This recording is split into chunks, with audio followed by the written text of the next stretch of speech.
توی شهرک غرب مادر بزرگ من به ملکه زیبایی معروفه و همه میشناسن. فرید جونا، فرید خانوم عاشق دخترای خوشگل تو آرایشگاه است که فقط بره تماشاشون کنه و از نزدیک همه رو ببینه و لذت ببره. امروز اومده سالن به خودش برسه چون مادر بزرگ من خیلی قرتیه و اینکه عاشق اینه که آراسته باشه، همیشه موهاشو رنگ کنه، ناخوناشو.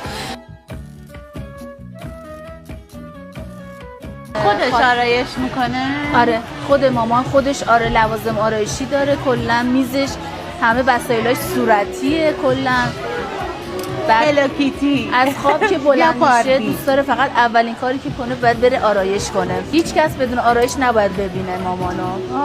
از همون که میاد بیرون نمیاد بیرون، باید آرایش کنه بعد بیاد بیرون. اصلا بدون آرایش دوست نداره پاشو از در خونه بذاره بیرون. ولی فکر کنم از این خانوما بودن که جوونیاشون اصلا آرایش نمی‌کردن. نه الان آرایش می‌کنن. یعنی هر مدلی که اون زمان مد می‌شده مامان اولین نفر بوده. مثلا گوگوش موهاشو هر مدلی که کوتاه می‌کرده مامان اولین نفر بوده و اینکه مامان گرد گوگوش هم بوده.